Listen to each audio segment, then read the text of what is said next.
Will you pray with me? God, may the words of my mouth, the words of this text, the words of the video, and all in this service speak into your people. Amen. In this reading of Luke's gospel, we encounter this famous Sermon of Jesus, in other gospels known as the Sermon on the Mount. And in Luke's gospel, in this reading, Jesus reverses our expectations by standing on flat ground, level ground, amidst the people, rather than above them on a mountaintop, and begins to speak words that seem the reverse of our understanding, our fundamental understanding about how the world works. Blessed are you who are poor. Blessed are you who are hungry now. Blessed are you who weep now. Blessed are you when people hate you. And then the turn. Woe to you who are rich. Woe to you who are full now. Woe to you who are laughing now. These words don't make sense. And for many of us, they come pretty close to offending. Many of us fit in the latter category, at least part of the time.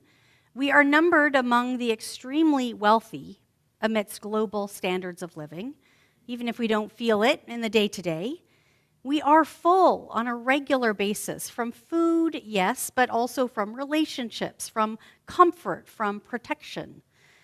And we often laugh in our lives in this church. I would sure hope so. Why would Jesus decry those things? Why would he announce woe to us?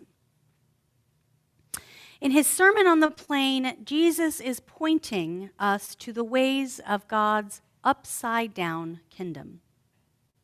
In this kingdom, all that we've been taught to pursue in our world is not the goal. It's not the point, but rather it's the reverse.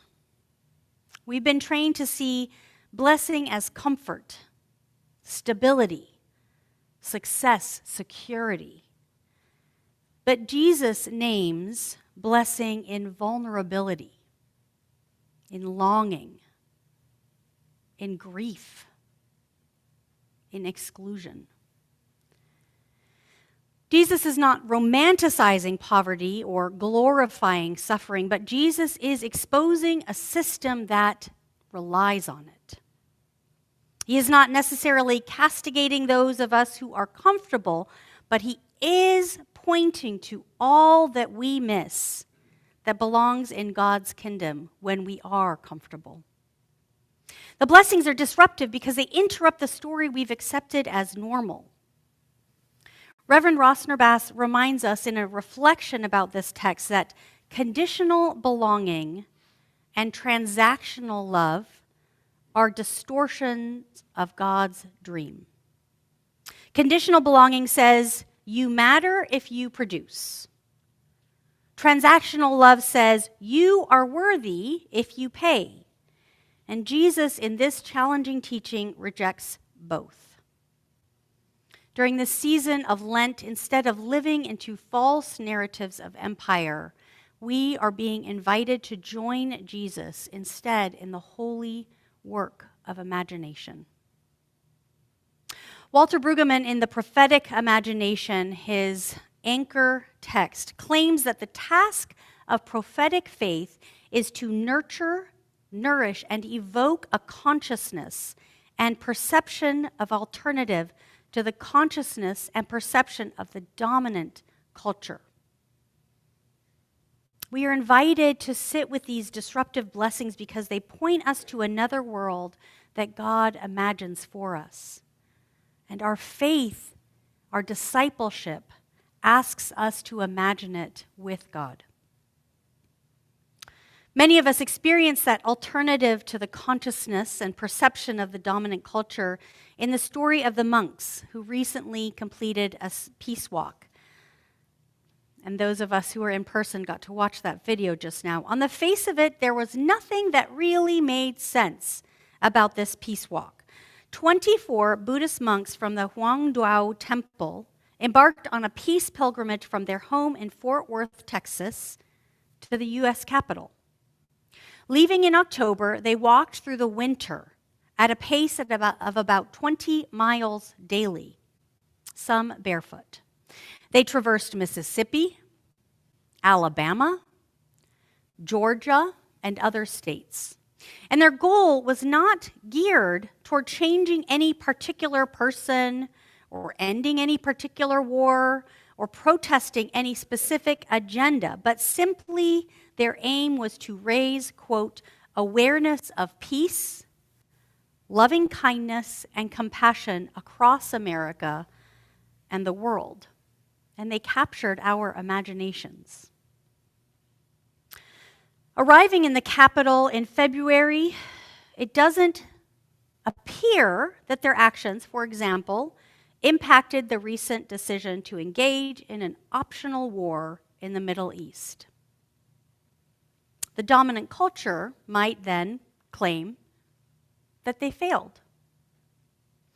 But I just keep imagining a rural South Carolinian experiencing a disruptive blessing on the day that she spied a line of Vietnamese monks in traditional robes filing in silence along her rural road. And I bet she hasn't been the same since. Disruptive blessings are not ones that really make sense, but they can cause us to rethink our orientation to the world.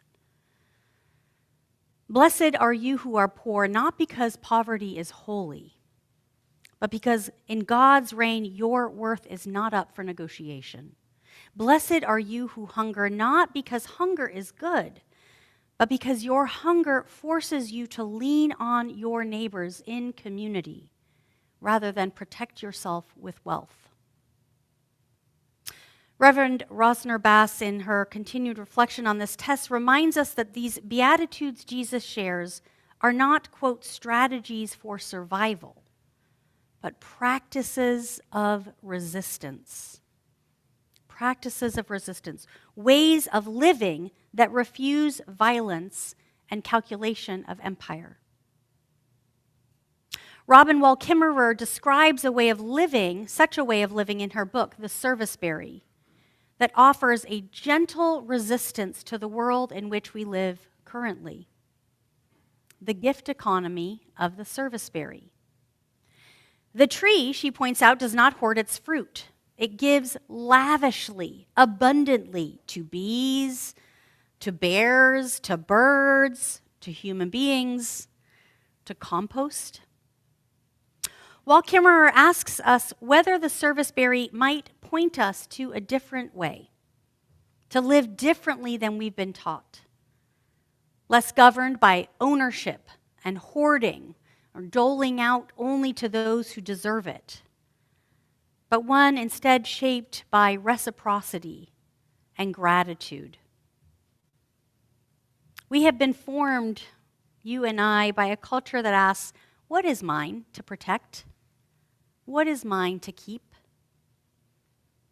And Jesus in these teachings is prodding us instead to ask, what is ours to hold with open hands? The serviceberry, the economy of reciprocity answers, here, take, eat me, in trust that you too will offer the gifts that you have in abundance. As we gather around our table today and consume juice and bread abundantly given and shared, we have an opportunity to consider how these disruptive blessings trouble us and what they might be offering us. The season of Lent is not about earning God's love. It is about remembering the shape of God's dream. That dream is not scarcity. It is not hierarchy. It is not conditional belonging. It is communion with each other, with creation. May we have the courage to welcome disruptive blessings, not as threats, but as holy reminders. Reminders that God imagines another world for us.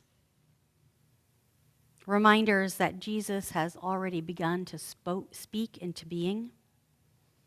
And reminders that the upside down world of God is always breaking in. May we live into that world hungry for justice, generous with what we hold, and brave enough to let our imaginations be transformed. And the people say, Amen.